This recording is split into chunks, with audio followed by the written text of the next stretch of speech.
Assalaamu calaykum. Dhismaha murqaha iyo qaabaynta murqaha ma aha mid bilaabanta kaliya marka aad aado goobaha lagu dhiso jidhka oo qofku bira qaado. Si murqahaagu haddaba ay u kobcaan waxaa loo baahan yahay qaadashada cuntooyin iyo cabitaano qani ku ah tamar badan iyo inaad awoodda murqaha ku dhistid miisaan culus.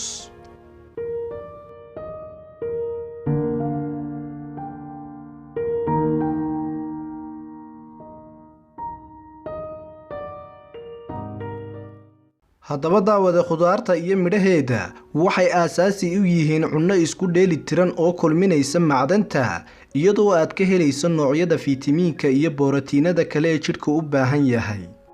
sidoo kale waxaad u baahan tahay cunnada uu dufanku ku yar yahay waayo noocan waxaa laga dheefsadaa borotiin tayo leh iyo fiitamiino daruuriya sida fiitamiin D, macdanta kaalshiyamka, bootaashiyamka.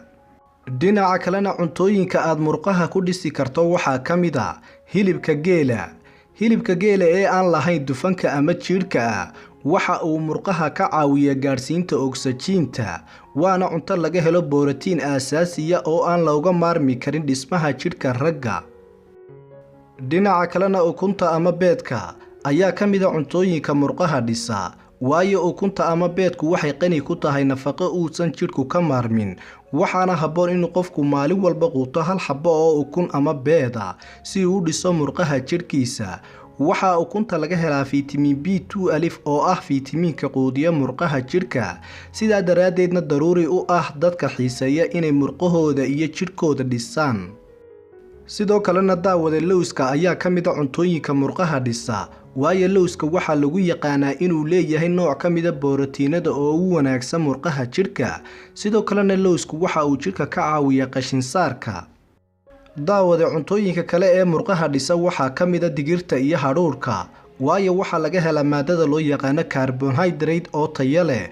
sidoo kale waxaa laga helaa borotiin yar oo tamar siinaya murqaha si ay shaqadooda u gutaan iyo fiitamiino isku habeeya unugyada jidhka. haddaba intaa kadib wakhtiga aad ku aadinayso quudashada cuntada ayaa wax walba ka muhiimsan waayo marka aad alamiito ama jimicsi ka timaado quudashada walxaha caanaha iyo shukulaatada ka samaysan ayaa taageera qaabdhismeedka murqahaaga iyo kobcinta awoodda murqaha.